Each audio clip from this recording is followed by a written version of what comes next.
세상의 모든 축구 이야기 풋볼 살롱입니다. 오늘은 축구 승무패 12회차 K리그 분데스리가 14경기 현미경 분석 및 최종픽 공유로 인사를 드립니다. 승무패 12회차 같은 경우에는 1등 상금이 두 차례나 2월이 되면서 판돈이 40억이 넘어갈 것으로 보입니다. 그렇기 때문에 많은 분들께서 구매를 염두에 두고 계시기 때문에 풋볼살롱 구독자 여러분들께서는 미리미리 최종픽을 갈무리 하셔서 내일 1시 50분 까지 판매를 하기 때문에 미리미리 구매를 해 주시기 바랍니다. 구매 시간이 임박해서 구매를 시도를 할 경우에는 온라인 배트맨 사이트 같은 경우에는 과부하가 걸릴 수 있기 때문에 풋볼살롱 구독자 여러분들께서는 미리미리 최종픽을 갈무리 하시기 바랍니다. 최근에 풋볼살롱 멤버십으로 많은 분들께서 합류를 해주고 계십니다. 풋볼살롱 멤버십 혜택으로는 지금 보고 계시는 풋볼살롱이 직접 제작한 축구 승무패 프로토 현미경 분석 자료 파일을 유튜브 동영상이 올라가기 전에 미리 받아보실 수 있습니다. 최종픽뿐만 아니라 아래 살롱 코멘트를 통해서 전술 분석까지 곁들여 놨기 때문에 유튜브 동영상을 시청하지 않으셔도 빠르게 전술 분석까지 받아보실 수 있습니다. 뿐만 아니라 멤버십 전용 네이버 카페를 통해서 다양한 축구 승무패 프로토 관련 정보를 교류를 하실 수 있습니다. 지금 보시는 A매치 5볼짜리 적중 내역은 풋볼살롱이 엊그저께 직접 구매한 조합픽입니다. 128.9배당을 받은 적중 내역인데 경기들의 면면을 보시면 아시겠지만 한쪽으로 쏠렸던 경기가 없습니다.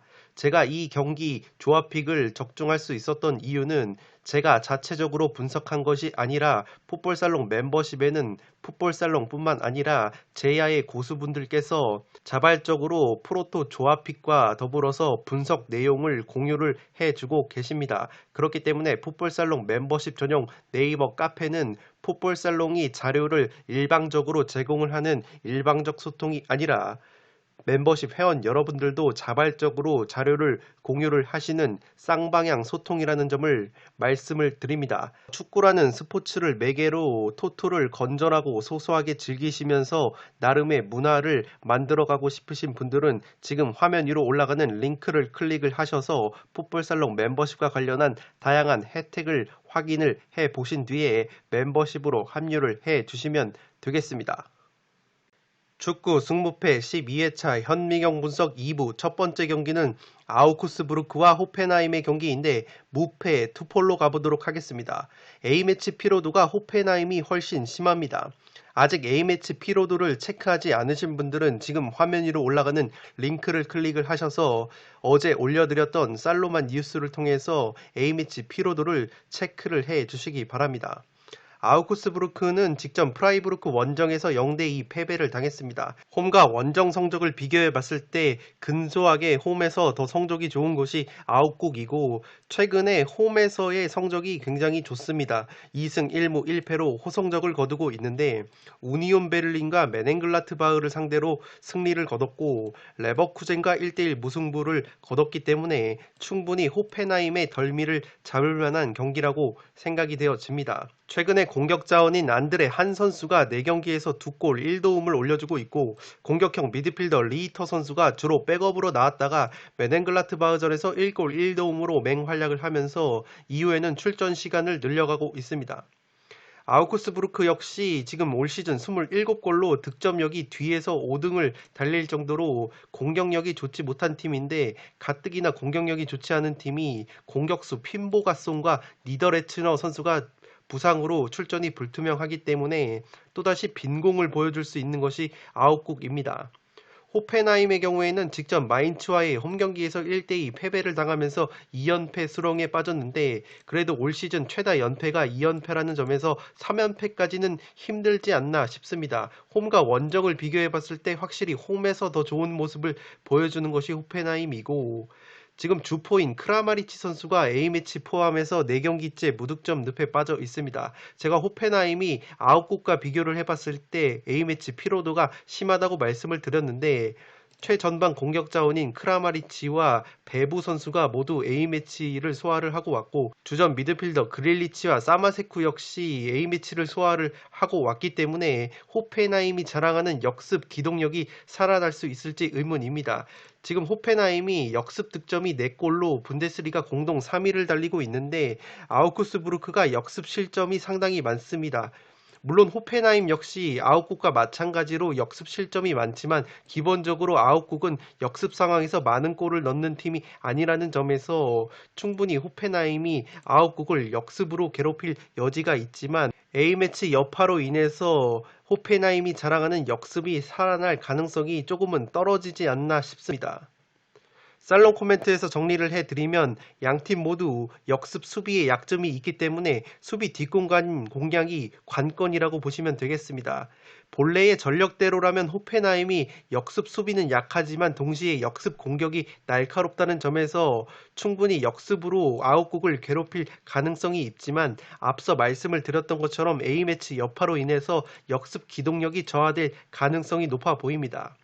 아웃국의 경우에는 주전 멤버들이 대부분 A매치에 차출이 되지 않았기 때문에 체력적인 우위에 있는 상황이고 최근 홈에서 성적이 괜찮고 공격수 니더레츠너가 빠진 상황에서 그래도 안드레 한, 리히터 같은 미드필더들이 전방에서 마무리를 해주고 있기 때문에 여기에 베테랑 칼리주리의 한 방이 더해진다면 호펜하임의 덜미를 잡을 만한 경기라고 생각이 되어집니다. 이 최근 상대 전적에서 호펜하임에게 굉장히 열세인 것이 아웃국입니다. 상대 전적에서 1승 5패로 무승부가 없는 흐름 속에서 승리가 한 번밖에 없는 아웃국인데 홈에서 3패를 당한 아웃국이기 때문에 상대 전적면에서는 열세이지만 그래도 체력적인 누수가 있는 호펜하임을 상대로 무승부까지는 거둘 수 있지 않나 싶습니다. 최근에 호펜하임의 주포 크라마리치 선수의 컨디션이 난조를 보이고 있고 2연패 수렁에 빠진 호펜하임이 그렇게까지 좋은 경기를 할 수 있진 않을 것 같습니다.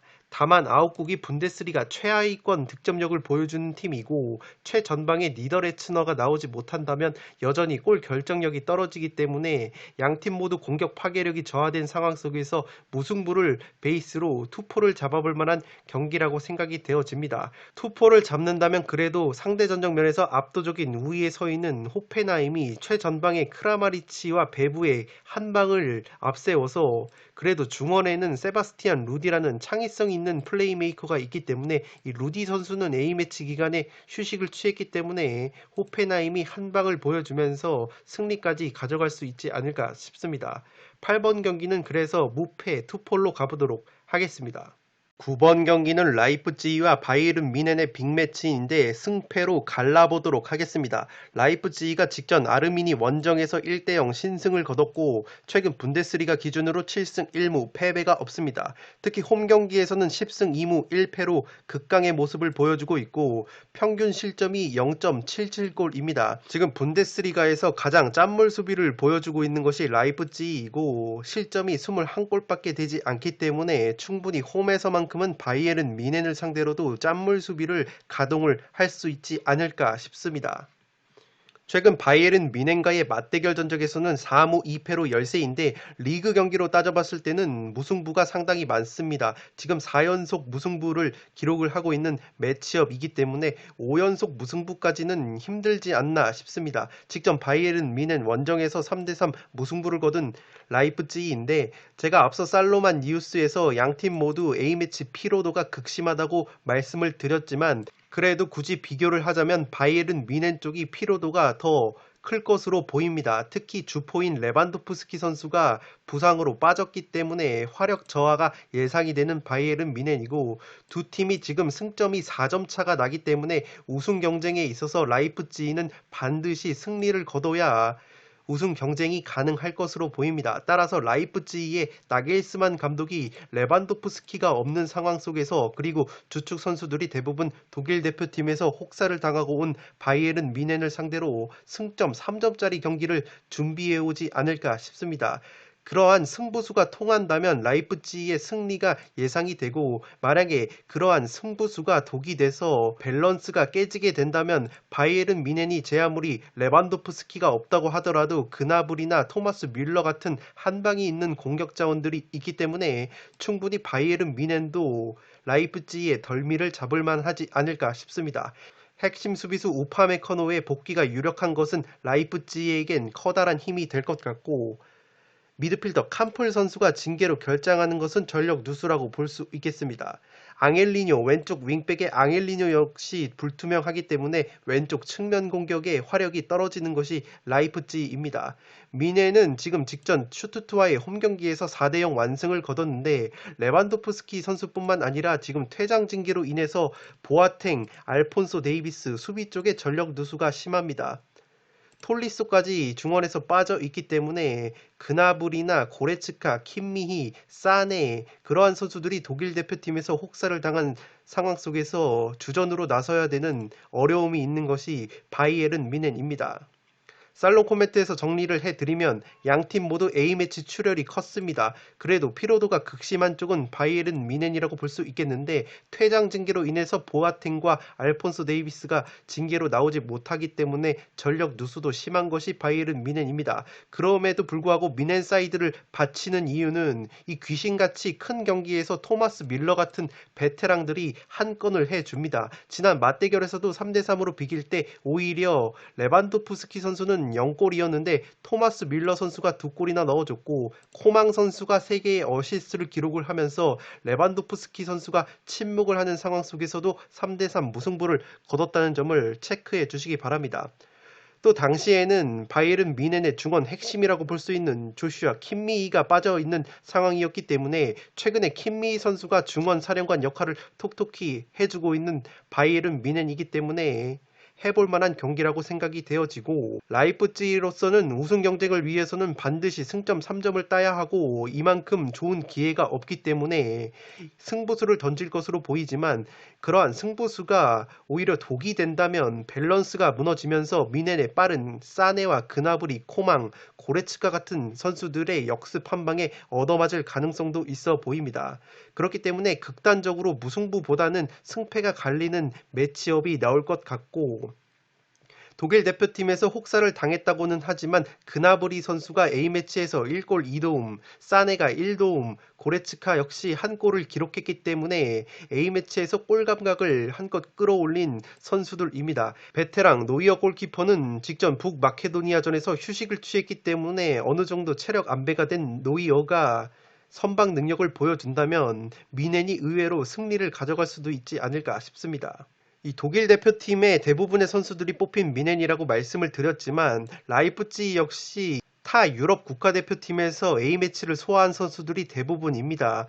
그렇기 때문에 오히려 독일에서 경기를 치른 바이에른 뮌헨 선수들이 일찌감치 휴식에 들어간 반면, 타 유럽 국가대표 선수들이 많은 라이프치히가 독일로 돌아오는 시간 역시 상당하기 때문에 체력적으로는 비슷할 것으로도 보입니다. 그래도 라이프치히의 장신 공격수 세룰로트가 노르웨이 대표팀에서 절정의 골 감각을 이어갔고, 다니 올모 선수 역시 스페인 대표팀에서 골맛을 봤기 때문에 라이프치히 역시 화력이 한껏 살아나서 양팀이 난타전을 보여주는 가운데 승패가 갈릴 것으로 보입니다. 따라서 9번 경기는 승패 투폴로 가보도록 하겠습니다. 10번 경기는 메넨글라트바흐와 프라이부르크의 경기인데 단통 무승부로 가보도록 하겠습니다. 메넨글라트바흐가 최근에 너무나도 좋지 않은 흐름입니다. 7연패 뒤에 직전 샬케 원정에서 3대0 승리를 거두면서 가까스로 분위기 반전에 성공을 했는데, 아무래도 마르코 로제 감독이 올 시즌을 끝으로 도르트문트로 이적이 확정이 됐기 때문에 감독부터 마음이 뜬 상황에서 선수들까지 영향을 미치고 있는 것 같습니다. 올 시즌 홈과 원정을 비교해봤을 때 홈에서 훨씬 더 실점이 적어지는 메넨글라트바흐이고, 세트피스 득점이 10골로 득점 공동 2위에 랭크가 되어 있습니다. 그런데 역습 실점이 상당히 많은 메넨글라트바흐이기 때문에 프라이부르크의 간결한 역습에 실점을 할 가능성이 높아 보이는 경기입니다. 주축 선수들 대부분이 스위스 대표팀으로 차출이 돼서 체력 소모가 큰 것이 메넨글라트바흐이고 상대 전적 면에서는 1승 2무 1패로 팽팽합니다. 홈에서는 그래도 프라이부르크를 상대로 패배가 없는 것이 메넨글라트바흐이고 지난 12월 원정 경기에서는 2대2 무승부를 거뒀던 메넨글라트바흐입니다. 이 주전 미드필더 호프만 선수가 나오지 못하는 것은 활약면에서 전력 누수가 예고가 되는 글라트바흐이고 왼쪽 풀백을 보는 벤세바이니 선수 역시 경고 누적으로 나서지 못하기 때문에 전력 누수가 있는 것이 메넨글라트바흐입니다.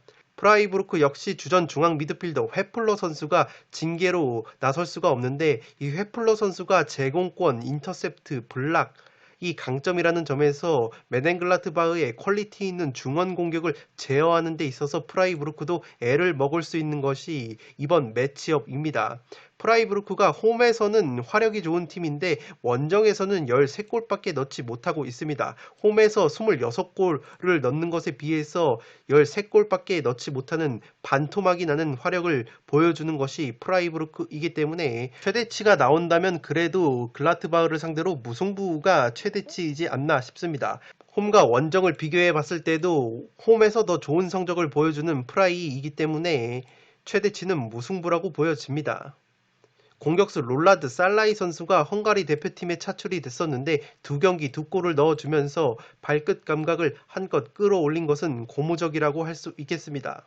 A매치 피로도를 비교를 해봤을 때는 스위스 대표팀의 많은 선수들이 차출이 된 메넨글라트바흐가 극심하다고 볼 수 있겠습니다. 최근 샬케전 승리전까지 무려 7연패 수렁에 빠졌었던 글라트바흐이고 아무래도 로제 감독이 도르트문트행이 확정이 됐기 때문에 지금 최근에 빅클럽과 연결되고 있는 주축 선수들도 마음이 함께 뜬 것으로 보여지기 때문에 의욕 자체가 없는 것이 메넨글라트바흐입니다. 설상가상으로 핵심 공격 자원인 요나스 호프만이 코로나19 양성으로 인해서 결장을 하기 때문에 메넨글라트바흐는 노장 슈틴들과 스위스 대표팀에서 골 감각을 이어간 엠볼로에게 기대를 걸어야 하고 지금 주전 투톱 공격 자원인 플레아와 튀랑 선수는 무득점 경기가 길어지고 있기 때문에 화력 저하가 예상이 되는 글라트바흐입니다. 마찬가지로 프라이부르크 역시 원정에서 화력이 반토막이 나는 팀이기 때문에 그렇게까지 화끈한 공격력을 보여줄 수 있지는 않을 것 같습니다.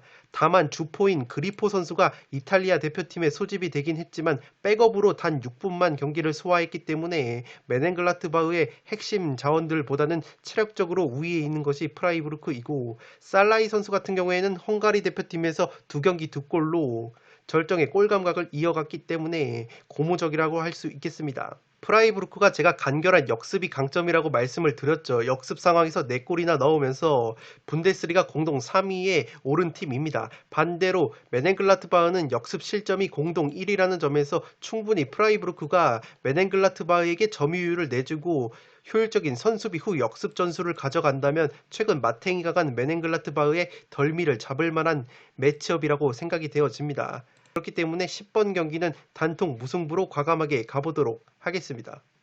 11번 경기는 수원 FC와 제주 유나이티드의 경기인데 수원의 단통 패배로 가보도록 하겠습니다. 투폴 추천으로는 무승부까지 바치실 것을 추천드리겠습니다.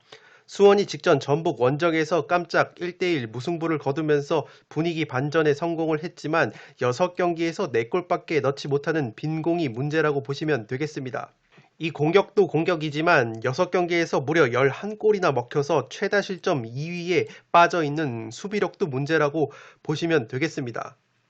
최전방 마무리 부재가 크다고 볼 수 있겠는데 용병 공격수인 라스 선수가 기대 이하의 활약을 보여주고 있고 이영재, 양동현 토종 공격수들이 부상이 길어지고 있기 때문에 최전방에서 마무리를 해줄 수 있는 자원이 부족합니다. 무릴로, 김승준, 정충군 같은 이선 자원들의 움직임 자체는 좋은데 최전방에서 마침표를 찍어주지 못하니까 득점력뿐만 아니라 수비까지 덩달아 흔들리는 연쇄작용이 일어나고 있습니다. 이 박지수 선수의 연이은 퇴장 번복 결정으로 인해서 승점을 놓친 것도 아쉬운 부분이라고 할 수 있겠고 그래도 외국인 공격수 용병 빅터 선수가 출전 가능성이 있다고 합니다. 또한 A매치 기간에 라스 선수가 홍익대와의 연습 경기에서 4골이나 넣어주면서 발끝 감각을 끌어올렸기 때문에 이 라스와 빅터의 발끝에 기대를 걸어야 하는 수원입니다. 최근 상대 전적, 제주와의 상대 전적에서는 1승 2무 3패로 열세에 처한 것이 수원 FC입니다. 제주의 경우에는 1부 리그에서 순항을 이어가고 있습니다. 물론 무승부가 많은 흐름이지만 6경기에서 3실점밖에 하지 않은 짠물 수비, 최소 실점 공동 1위를 보여주고 있기 때문에 탄탄한 조직력을 지난 2부 리그서부터 이어가고 있는 제주입니다. 김호규, 권한진, 정훈이 이루고 있는 3백 수비가 탄탄하고 오승훈이 지키는 골문도 탄탄하기 때문에 수원FC의 골 결정력으로는 제주를 상대로 골문을 열기에는 쉽지 않은 경기라고 생각이 되어집니다. 수비뿐만 아니라 이창민, 여름이라는 베테랑 중원 조합이 버티고 있는 미드필더 쪽도 굉장한 전력을 구가하고 있고 안현범, 정우재가 포진한 윙백을 활용한 역습이 상당히 날카롭기 때문에 제주가 확실히 짜임새는 수원 FC보다 훨씬 더 좋다고 보시면 되겠습니다. 이 공통적인 문제점으로는 제주 역시 최전방 마무리가 약하다는 것인데 진성욱, 류승우, 공민현 같은 2부 리그 시절에 잘해준 공격수들이 1부 리그에서 적응을 하지 못하고 있습니다. 다만 용병 제르소 선수는 그래도 A매치 기간을 통해서 컨디션을 한껏 끌어올렸다고 하고 켄자바예프라는 용병 역시 연습 경기를 소화를 했기 때문에 용병들의 컨디션이 올라온다면 제주도 최전방 마무리까지 장착할 가능성이 있어 보입니다. 살롱 코멘트에서 정리를 해드리면 2부 리그 시절에 우승 경쟁을 펼쳤던 두 팀이지만 수원FC가 선수들 대부분이 바뀌었기 때문에 2부 리그 시절의 끈끈한 매치업 느낌은 아닙니다. 오히려 제주 같은 경우가 공격력은 부족하지만 K리그에서 최고 짠물 수비를 보여주면서 특유의 조직력을 바탕으로 순항을 이어가고 있습니다. 연습 경기에서 수원FC의 빅터가 첫 선을 보였고 라스가 4골을 넣었다고는 하지만 어디까지나 대학교 팀과의 연습 경기였기 때문에 제주를 상대로 라스가 골을 넣을 수 있을지는 의문이라고 보시면 되겠습니다. 제주 역시 공격력이 문제라고 볼 수는 있겠는데 용병 제르소가 컨디션이 올라오고 있다고 하고 제주의 토종 공격진들이 리그 꼴등 수원FC를 상대로는 그래도 어느 정도 위력을 발휘할 수 있지 않을까 싶습니다. 따라서 양팀 모두 특유의 빈공을 보여준다면 최대치로는 무승부까지 그려지는 경기이지만 그래도 제주가 한 골차 신승까지는 충분히 거둘 수 있는 경기라고 생각이 되어집니다. 11번 경기는 그래서 수원의 단통 패배로 가보도록 하겠고 폴더스의 여유가 있으신 분들은 무승부까지 바치실 것을 추천드리겠습니다. 12번 경기는 광주와 인천의 경기인데 광주의 단통 승리로 가보도록 하겠습니다. 광주가 직전 제주 원정에서 1대1 무승부를 거뒀습니다. 펠리페 선수가 시즌 마수거리 골을 넣었고 광주가 최근에 외국인 용병을 2명이나 영입을 했습니다. 세르비아 대표팀 출신 수비수 알렉스 선수와 브라질 출신의 공격수 헤이스 선수를 영입을 했는데 이 헤이스 선수는 과거 2018년에 세리에 B에서 펠리페 선수와 호흡을 맞췄던 경험이 있기 때문에 빠르게 팀에 녹아들고 있다고 합니다. 이 알렉스 선수는 선수들이 혀를 내두를 정도로 기량이 뛰어나다고 하기 때문에 알렉스 선수는 인천전에 바로 선발 출전이 유력하고 헤이스 선수 역시 엄원상 선수가 부상 여파로 인해서 나오지 못한다면 충분히 조커로 나올 가능성이 높아 보입니다. 2선 플레이메이커 김종우 선수가 부상으로 빠지는 것은 전력 누수라고 볼 수 있겠지만 이 엄원상 선수와 함께 엄브라더스를 이루고 있는 엄지성 선수가 A매치 기간에 올림픽 대표로 합류를 했는데 연습 경기에서 무려 3경기 3골을 넣었다고 합니다.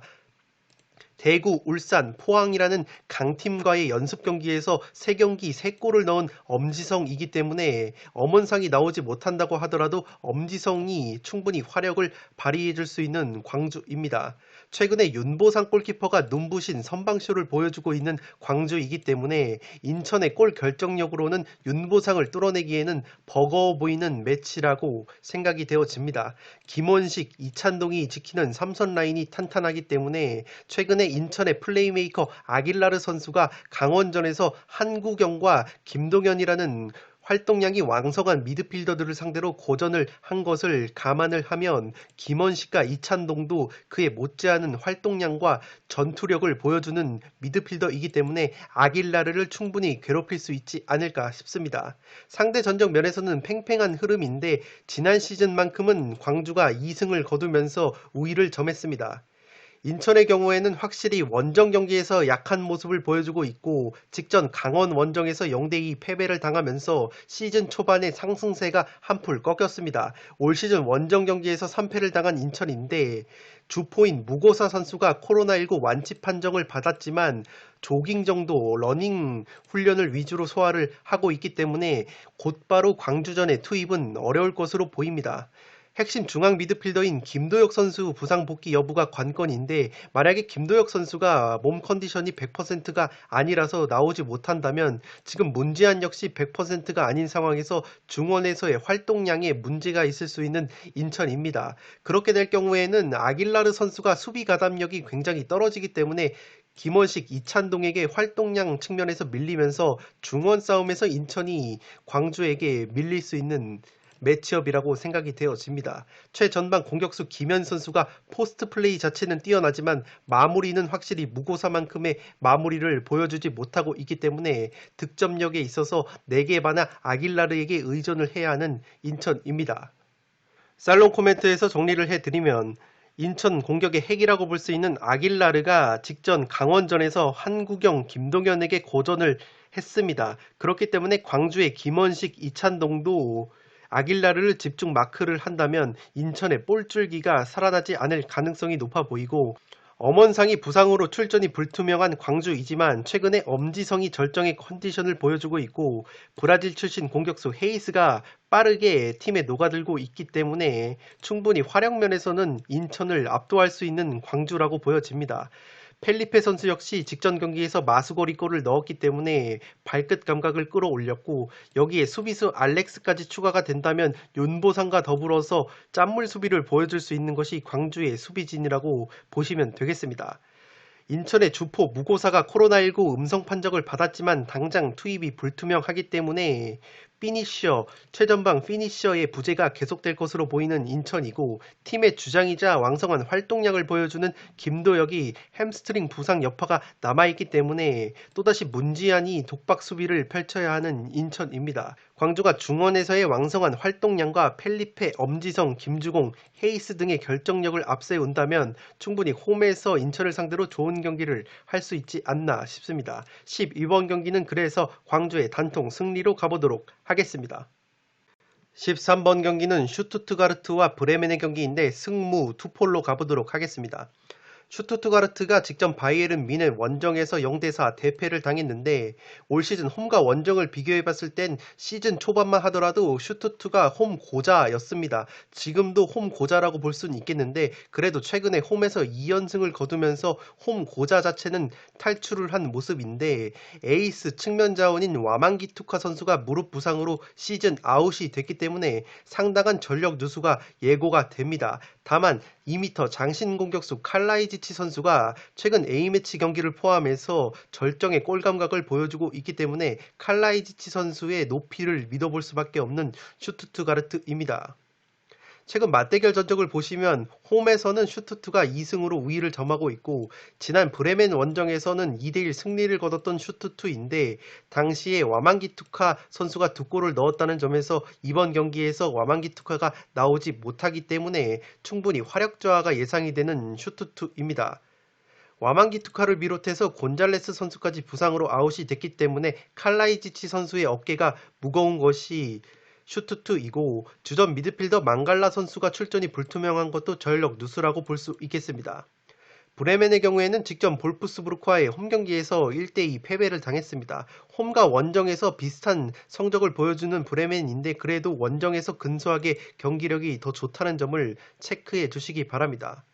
브레멘의 특징이 3백 수비를 바탕으로 짠물 수비를 보여주는데 득점력이 굉장히 부족합니다. 수비력은 상당히 좋은 편인데 득점력이 따라주지 못하다 보니까 상위권으로 치고 갈 수 없는 것이 브레멘이고 설상가상으로 최근에 최전방 공격 쪽에서 좋은 컨디션을 보여줬던 공격수 사전투 선수가 경고 누적 징계로 인해서 결장을 합니다. 물론 필크루그라는 공격수가 있긴 하지만 필크루그 선수는 굉장히 컨디션이 떨어져 있고 미국 대표팀에 차출이 됐었던 사전투 선수가 최근에 좋은 모습을 보여줬는데 이 사전투 선수가 나오지 못한다면 또다시 브레멘이 비텐코르트, 메발트, 라시차 같은 중원 라인의 공격에 기대를 걸어야 할 것으로 보이지만 확실히 최전방 마무리가 부족한 것이 브레멘이기 때문에 슈투트를 상대로 득점을 올릴 것 같진 않습니다.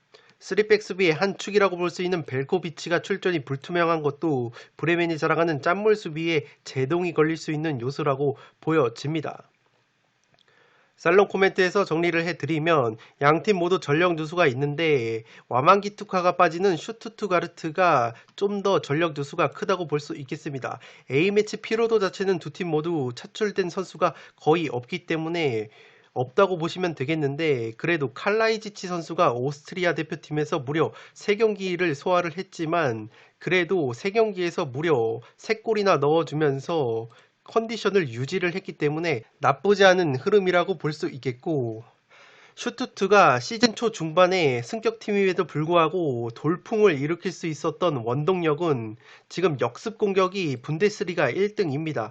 역습 득점이 6골이나 되기 때문에 확실히 슈투트는 역습이 살아나야 강점을 보이는 팀인데 브레멘이 기본적으로 3백 수비를 기반으로 탄탄한 블록을 구축을 하는 팀이기 때문에 수비 뒷공간이 나오지 않는 팀입니다. 따라서 구조적으로 슈투트가 자랑하는 역습이 살아날 가능성이 희박하고 그러한 측면에서 와만기투카가 빠지는 것은 전력 누수라고 볼 수 있겠지만 구조적으로 역습을 진행을 할 수 없기 때문에 와만기투카가 빠지는 것은 생각보다는 전력 누수가 아닐 수도 있어 보입니다. 그렇게 될 경우에는 역습이 구조적으로 힘들기 때문에 최전방 절정의 골 감각을 보여주고 있는 2m 장신 공격수 칼라이지치의 높이를 활용하는 고공 공격을 적극적으로 활용을 할 것으로 보이는데 이 왼쪽 측면 슈투트의 왼쪽 측면에는 보르나 소사라는 윙백이 있습니다. 이 선수가 어시스트가 8개나 되는데 왼발 크로스와 프리킥이 상당히 날카롭고 실제로 소사가 왼쪽 측면에서 왼발 크로스를 올리고 칼라이지치가 머리나 발로 마무리하는 패턴이 상당히 날카로운 것이 슈투트이기 때문에 역습이 구조적으로 힘들다면 오히려 이쪽으로 좀 더 적극적으로 고공공격을 활용을 해서 브레멘의 수비를 공략할 가능성이 있어 보입니다. 브레멘이 3백 수비가 탄탄하다고 말씀을 드렸지만 토프락이나 이러한 수비수들이 180cm대의 신장을 자랑하기 때문에 2m의 칼라이지치를 막아내기에는 조금은 버거울 수 있는 것이 현실입니다. 보르나 소사라는 선수가 크로스가 날카롭다고 말씀을 드렸는데 브레멘의 골키퍼는 파블렌카라는 선수인데 체코 대표팀에서 A매치를 소화하고 왔습니다. 이 파블렌카 선수가 키가 196cm 정도가 되는데 크로스 캐칭이 약점으로 분류가 됩니다. 그렇기 때문에 왼쪽 측면에서 소사의 날카로운 크로스가 나온다면 크로스 캐칭에 약점이 있는 파블렌카가 칼라이지치를 막아내는데 어려움이 있을 수 있을 것으로 생각이 되어집니다. 브레멘이 지금 득점력이 뒤에서 6등이라는 점에서 특유의 빈공이 나온다면 슈투트가 칼라이지치를 앞세워서 한 골차 신승 정도는 거둘 수 있는 경기라고 생각이 되어집니다. 다만 폴더에 여유가 있으시면 저처럼 무승부까지 바치실 것을 추천을 드리겠는데 와만기투카가 빠지는 것은 그래도 활용 면에서 너무나도 큰 전력 누수이기 때문에 슈투트가 홈에서 3연승까지는 힘들 수 있다고 보여진다면 브레멘의 짠물 수비가 나오면서 브레멘 역시 빈공으로 득점을 하지 못하는 흐름 속에서 무승부까지 최대로 잡아볼만 하지 않나 싶습니다. 따라서 13번 경기는 승무 투폴로 가보도록 하겠습니다. 14번 경기는 우니온 베를린과 헤르타 베를린의 경기인데 단통 무승부로 가보도록 하겠습니다. 우니온이 직전 프랑크푸르트 원정에서 2대5로 대패를 당했습니다. 올 시즌 홈과 원정을 비교해봤을 때 홈에서는 극강의 모습을 보여주고 있습니다. 5승 7무 1패로 패배가 단 한 차례밖에 없는 우니온 베를린이고 실점 자체가 평균 1.08골로 짠물 수비를 보여주고 있고 홈에서는 득점력도 평균 1.85골로 상승을 하는 우니온이기 때문에 홈에서 헤르타에게 패배를 할 것 같진 않습니다. 항상 말씀을 드리는 운이온의 강점은 세트피스 득점이 10골이나 된다는 점인데 주장인 트리멜 선수가 오른쪽 측면에서 오른발로 크로스를 올리고 수비수 프리드리히가 뚝배기 머리로 마무리하는 세트피스 패턴이 강점이라고 말씀을 드립니다. 우니온 베를린의 에이스 막스 크루제 선수가 부상 복귀 이후에 출전한 4경기에서 4골을 넣어주면서 공격을 진두지휘하고 있습니다. 최근 맞대결 전적에서는 홈에서 1승 1패를 거두고 있는 우니온이고 지난 12월 원정 경기에서는 1대3으로 패배를 당했는데 당시 전반 23분 만에 퇴장자가 발생을 하면서 수적 열세에 빠졌던 것이 패배의 원인이었습니다. 공격수 아워니 선수가 부상 결장으로 빠져 있기 때문에 막스 크루제 선수의 어깨가 무거운 것이 우니온의 공격이고 헤르타 같은 경우에는 올 시즌을 앞두고 1,000억이나 넘는 이적료를 써서 팀을 만들었는데 분위기가 너무나도 좋지 않다가 최근에 다르다이 감독 부임 이후에 그래도 분위기 반전에 성공을 했습니다. 직전 레버쿠젠과의 홈 경기에서 3대0 승리를 거두면서 강등권 탈출에 시발점을 마련을 했고 홈과 원정을 비교해봤을 때 원정에서 좋지 않은 성적을 보여주고 있는 것이 헤르타입니다. 세트피스 실점이 12골로 샬케에 이어서 2등이기 때문에 제가 앞서 말씀을 드렸던 것처럼 우니온이 자랑하는 세트피스에 실점을 할 가능성이 높아 보이고 헤르타가 고무적이라고 할 수 있는 것이 레버쿠젠전에서 에이스 마테우스 쿠냐 선수가 14경기 만에 득점포를 재가동했고 레버쿠젠전에서 10경기 만에 무실점 경기를 했기 때문에 공수에 걸쳐서 호재가 많은 것이 헤르타입니다.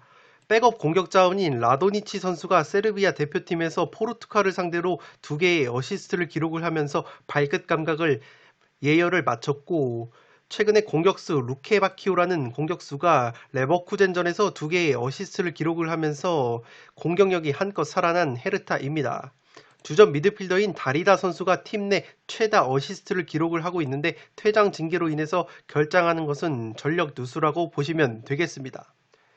살롱 코멘트에서 정리를 해드리면 어느 한쪽으로 기우는 매치는 아니라고 생각이 되어집니다. 올 시즌 조직력이나 성적으로 봤을 때는 우니온의 낙승이 예상이 되지만 최근 헤르타가 경기력 자체가 살아났다는 점에서 무시할 수 없는 부분이고 헤르타를 과거에도 이끌었었던 다르다이 감독이 돌아오면서 3-4-3 포메이션을 기반으로 탄탄한 조직력을 다지고 있습니다.